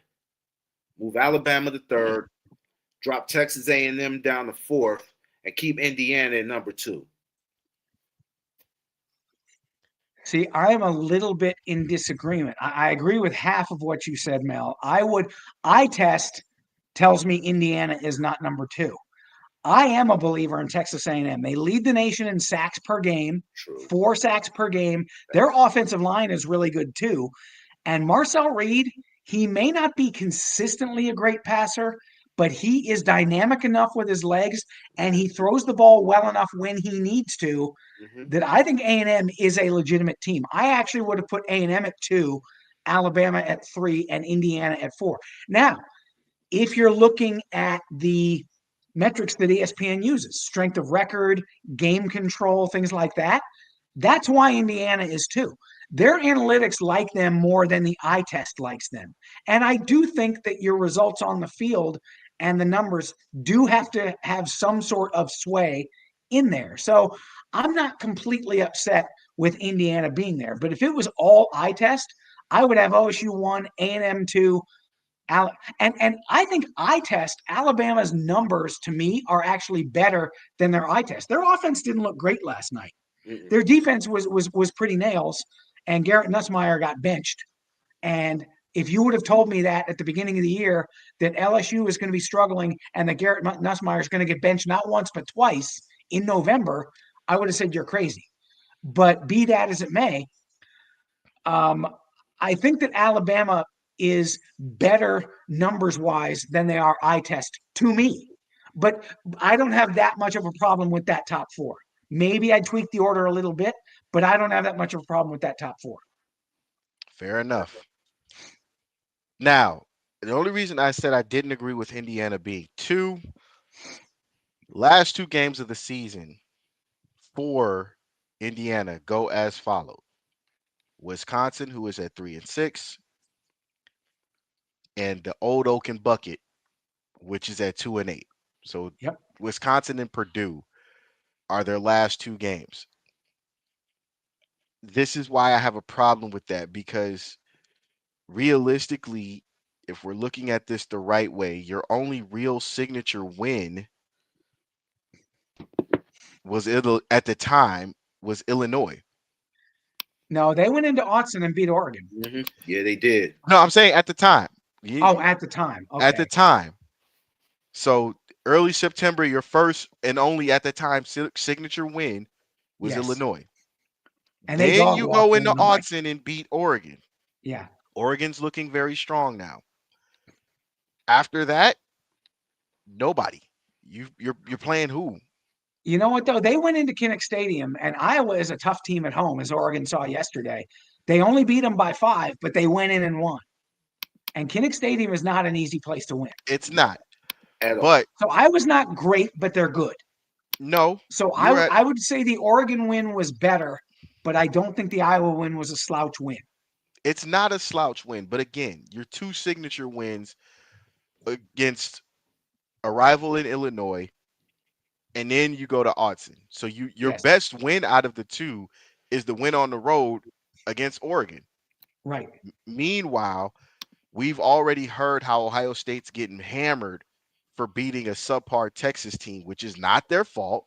It was number one versus number two at the time. And you know, where is the I'm not gonna say where is the lie, but where is the same heat that Ohio State gets when it comes to Indiana? Yeah, and here's the thing. I have a problem, and I see this all over the place on My Twitter. bad. It was number one versus number three when Ohio State played Texas. I apologize. Yes. Well, in the coaches poll, I think they were 2, but in the AP, I think it was 1-3. Um, I see this all over Twitter. People talk about ranked wins. Ranked wins are not a thing. Quarterback wins are not a thing, and ranked wins are not a thing. The best way to measure teams is to look at either say it's biased if you want to. Look at the FPI, look at power ratings, because that tells over the course of the season who has played well. Oregon is number 3, so that is a good win for Indiana. Texas is actually number 8 in the power rating, so that is still a good win for Ohio State. So when people are saying Alabama won 4 consecutive games against ranked teams, well, rankings are so subjective, and the SEC does now. The SEC is a good league, but they get the benefit of the doubt all the time in Mm-hmm. rankings.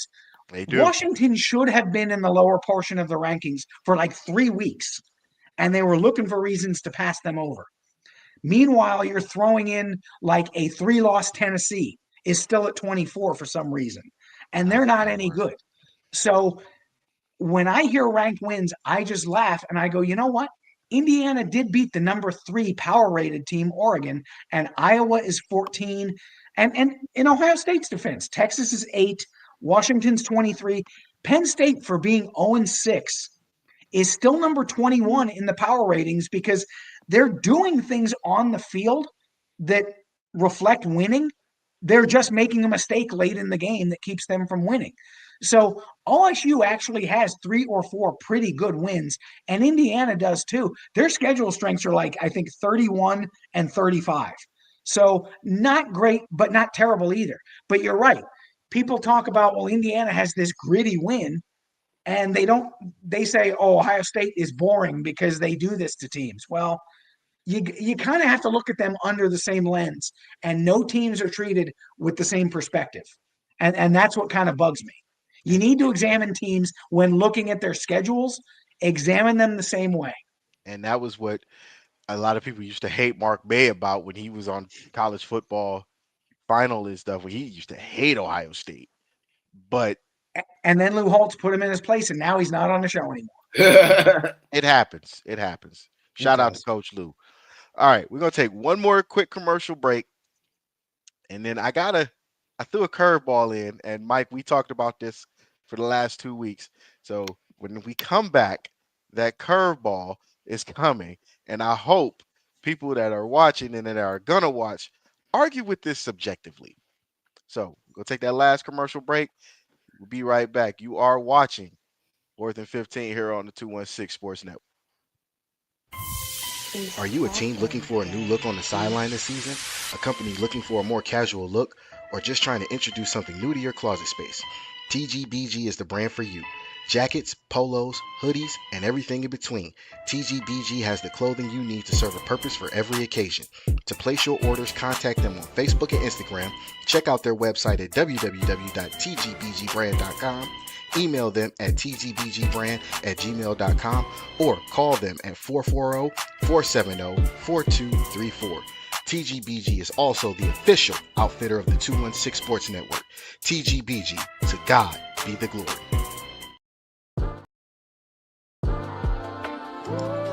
Are you ready for a snack or a treat that satisfies that sweet tooth? Well, Clarissa's Confections has what you need. All her treats are custom made and centered around your taste buds' desires. Place your orders now by emailing her at sweetsbycarice@gmail.com or call her at 440-805-4303.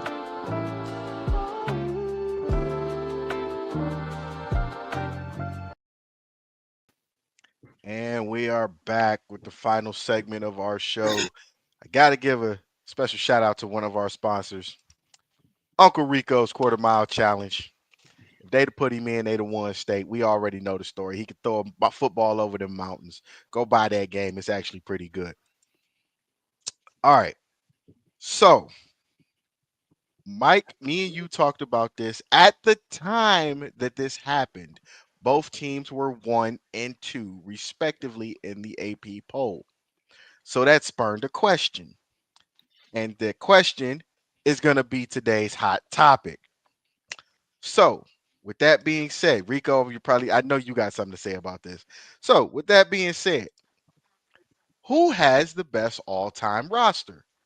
Is it Ohio State or is it Miami? Now, Mike, you did send me over your roster. I did not look at this roster. I just had the graphic made. I sent it straight to somebody else. Shout out to Sky for helping us out. So, with that being said, we're going to do the old state roster first. Oh, wow. I was not expecting this. So, on offense, you got Troy Smith at quarterback, Archie Griffin, Eddie George, Chris Carter, Marvin Harrison Jr., Jeremiah Smith, and John Frank round out the running backs and receivers, respectively, and the tight end. On the line, you have Orlando Pace, John Hicks, Corey Stringer, Jim Parker, and Chris Ward. That's not a bad offensive line.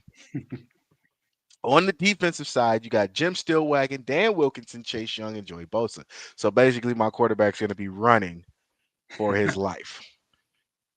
At the linebackers, you have Randy Gradishar, who was a great linebacker. He never gets the credit he deserves. He just Uh, got into the Hall of Fame and he should have been in years ago. I Mm-hmm. agree. Chris Spielman, James Lord Knight. Oh, Jesus. And you're running a 4-3 defense. Okay, fair enough. And in the secondary, you got Antoine Winfield, Sean Springs, Jack Tate. Oh my God, Yeah, Malcolm Tate. Jenkins and Mike Doss. Yo, I should have known Jack Tatum was gonna be on this list. I should have Yeah, known. you're damn right. I should have known. For kick return, well, for specialists at kick return, punt return, you have Ted Ginn Jr. Kicker, you have Mike Nugent, obviously the greatest kicker in Ohio State history, and Tom Tupa at punter. A lot of people don't realize Tom Tupa was not a real punter. He was just a guy that could kick. He was actually a quarterback. And he scored the first 2-point conversion in NFL history. Mm-hmm. Ah, there you go. All right. So that's the Ohio State roster. Here is Surprised you the only put Miami AJ Hawk in roster. there, linebacker somewhere. You know what? I was going to put Hawk, but Laurinaitis was a 3-time All American, and that's pretty True. tough. True. You, that's hard to beat that. Yeah, you can't beat that. Well, let's take a look at this Hurricanes roster because again, I made mine and I sent it straight off. So we're all looking at this live for the first time. My Hurricanes roster goes as followed: Jim Kelly and Bernie Kosar will round out my quarterbacks. I have Edgerrin James and Willis McGahee as my running backs. Reggie Wayne, Michael Irvin, Santana Moss, Andre Johnson, and Wesley Carroll round out my wide receivers. James Sikora, Alex Garcia, Brad Coons, Brett Romberg, and Brian McKinney round out my offensive line. On defense, Russell Maryland, Jerome Brown, Vince Wilfork, and Warren Sapp round out my defensive line. Jonathan Vilma, Ray Lewis, Michael Barrow, excuse me, And I threw this in because he does not get the credit he deserves as well. I threw in Rohan Marley. Now, don't get me wrong. Rohan Marley did play cornerback coming into high school, but I thought he was a better linebacker, so I had to put him there. My DBs go as Philip Buchanan and Antrell Roll, arguably two of the best, if not two of the best uh, cornerbacks in Miami Hurricanes history. I threw in Benny Blades just as a reserve, and at my safeties, it's no question. Ed Right. Reed, and Sean Taylor. Yeah. I dare you to throw the ball. For my specialist, obviously, I got Devin Hester, and my kicker, I have Carlos Huerta. I didn't find a punter, so I didn't put one because don't remember Miami at around the time of the 80s and 90s and early 2000s. I don't remember them punting a lot, so I They didn't didn't True, have have they a to. didn't. punter. They didn't have I, to. she didn't have to. So there's my roster compared to the Ohio State roster. So we're gonna go around the board subjectively. What were your thoughts seeing this roster? You can go first, Rico. Oh, okay. Um, Shoot, that Ohio State roster is monster And enough. I'm gonna pull that roster back up just so everybody can see it.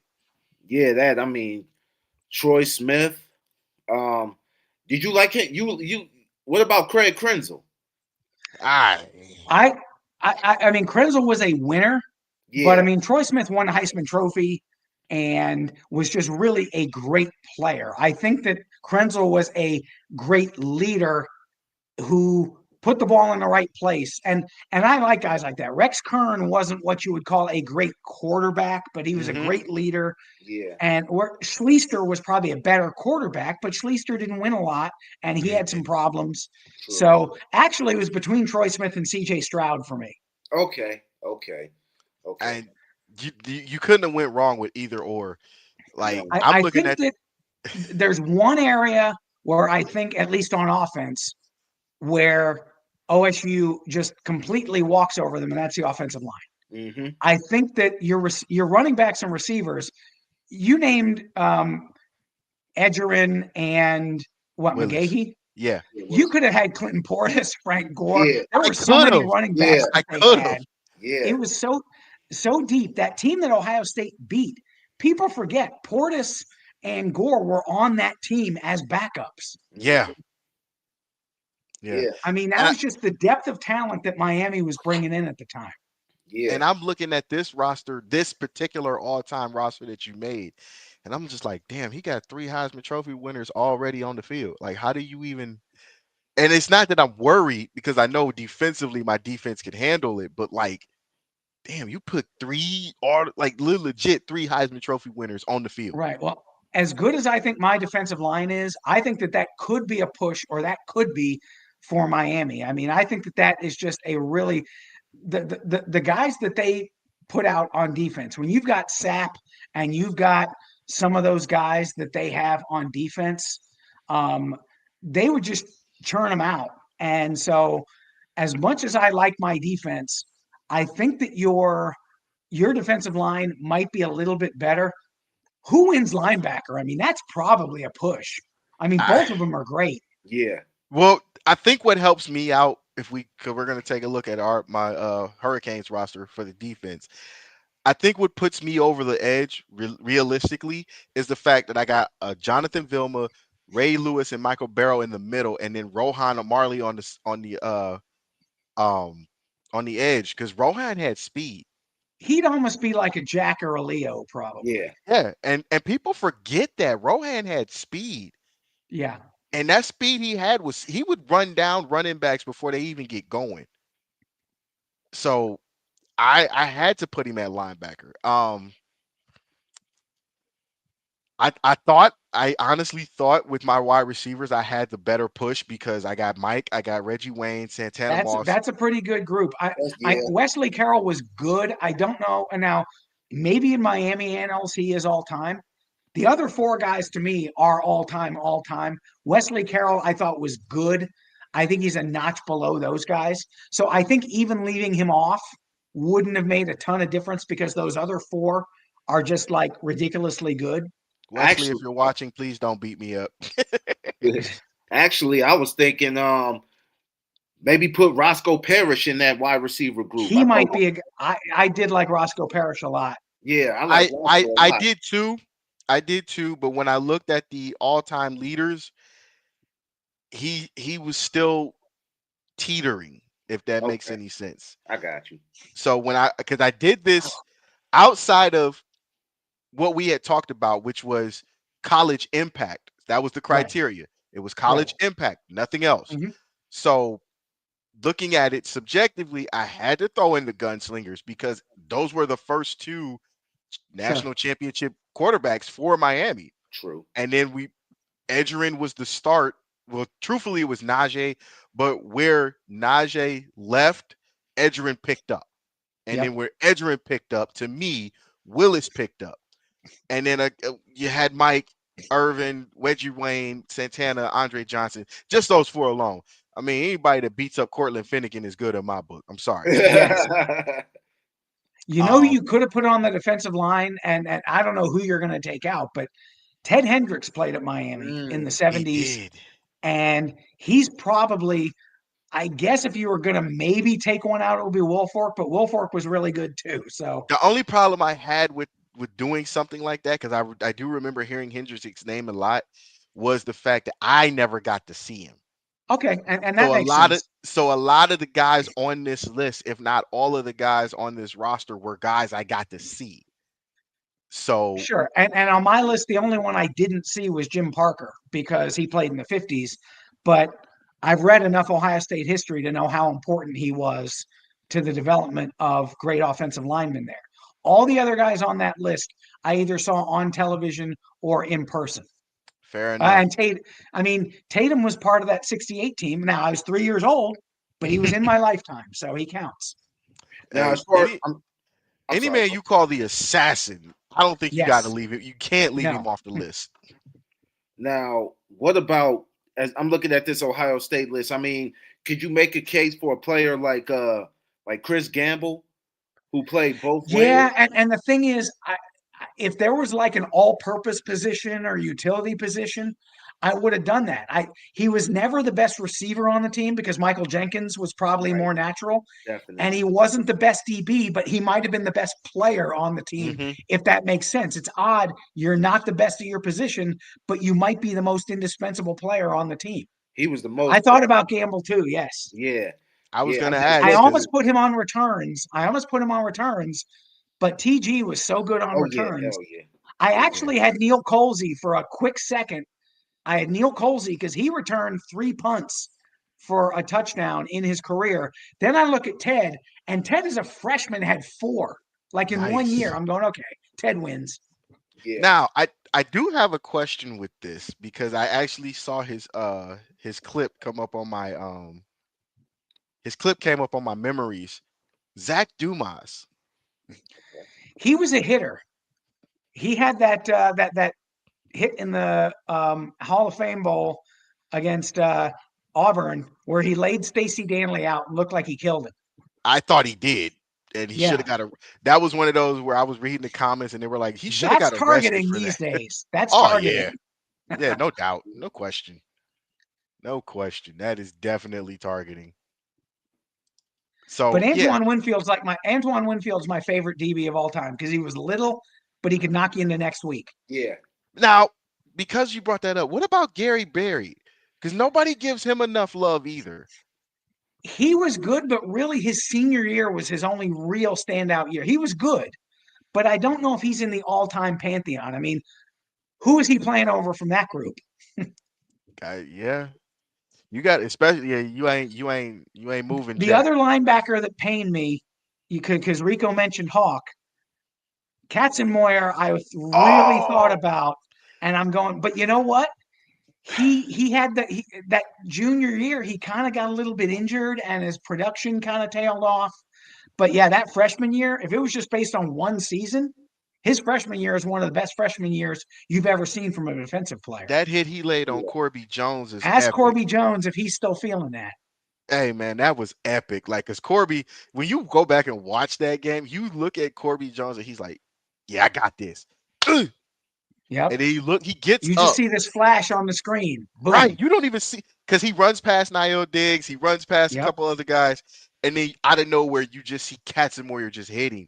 And then um you see Corby Jones's linemen are helping him up, and he's just Yep. looking at him like, why y'all ain't tell me he was coming? And even Dick Vermeil kind of had one of those muted, like, oh, what was that in the Yeah, booth? that was great. So I'm gonna go back right quick to this Hurricanes roster, and you probably do have me on the O line, except for Romberg and McKinney. I trust those two. If you can make Ken Dorsey look good, you can do anything. True. But realistically, like I said, this was all based on impact and the eye test. So these were guys we got to see. That was the criteria. And I really felt like Russell Maryland, that 91 Cotton Bowl where they destroyed Texas with Oh no yeah. lube, it was like I'm not going to say it was his coming out party, but he made a case that he should have probably been nominated for the Heisman at least as a defensive Yeah. player, and they didn't give it to him. And then again, Warren Sapp, anytime you take the Rock's job in the Rock spot, enough said. Yeah. Hmm. Enough said. And Yeah. My again, with favorite the thing about that Cotton Bowl was the 15 penalties. oh man, that was the I think they funniest said it part was of like that. 203 penalty yards or something And then the because next they were year, all unsportsmanlike and then penalties. the next year, unsportsmanlike conduct Yep. excessive celebration comes out. That's why I like that documentary so much. A lot. If for those that are watching, go watch that documentary, The U, parts one Yep. and two on Netflix. Those are those are documentaries worth watching. Yep. All right. So you guys at home can argue subjectively with yourselves or with your peers about who had the better roster. We just wanted to throw it out there because that was actually something that was good to talk about. And I really had that question. So me and Mike made up. Well, and it made you think. I mean, both programs have had so many great players. It's like it Hmm. makes you think. Yeah, it does. Like, man, I'm leaving this guy off, really? So, And we probably gonna circle back to that come about rivalry week because that school up north will be coming back down, I believe. And somebody actually asked me at work the other day because of that, who had the better roster between them all time? Michigan and Ohio State. Yes, sir. that's Woo. that's a good That debate. A good debate, too. yeah. So we probably gonna circle back come after Thanksgiving. We'll see who had that better roster. So thank you guys for tuning in. For this episode of 4th and 15, we like to thank once again College Football Focus. You can find Mike on Facebook and Twitter primarily. So, go over there and read some of his stuff, please, because this is how I get my college knowledge at times. And as always, you can find Rico McGee on Facebook, YouTube, Instagram, the Ruler's Minute. He's dropping an episode every 15 minutes, man. I'm trying to keep up. I'm trying to keep up, man. I really am. But also informative things, especially good topics. And we at the network, we just churning it out, man. High school football playoff coverage coming all postseason. Um, be on the lookout for that. Archbishop Hoban, I was there this past Friday. Got the win over Boardman 38-0. I need to Solid. know why you wasn't at that Glenville game, man. I, Very I good hate I program, hate Hogan. Glenville. Yes. Yeah. I hate Glenville as a former Collinwood alum. As a Collinwood alumni, I hate Glenville. But I love to see that they're in the playoffs. So I need to know why you wasn't at that game, man. You know what? Even though they drug Salem through the mud. I mean, listen, it's through St. Edward won big Friday night too. So St. Edward won big, Glenville won big, Archbishop Hoban won big. So um, you know what? Archbishop Hoban came to mind first. So I think Fair enough. this is the last game, and then after next week, it's all neutral sites. So Yep. yeah, This gonna be interesting. yeah, It's gonna be interesting next 2 weeks. So again, don't forget to keep up with us. Like We're us, we're subscribe us getting on into Facebook. we're getting into the postseason, high yeah, school, and then FCS will be starting. D2 and D3. What their selection shows are 2 weeks, maybe. yeah. I believe so. Yeah, So yeah. week or 2 weeks, one of the two. Yep. So, Mike, we'd like to thank you for being on again. Thanks for having me Rico, again. again, Thanks for having me. as always, I gotta give y'all flowers. But please don't forget to like, subscribe, follow us on Facebook, YouTube, Twitter, and we are working on a TikTok. Do not ask me yet because we have yet to figure out the schematics, but we are working on that.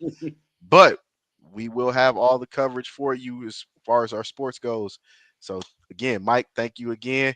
For Rico, I'm Mel. We'll see you guys later.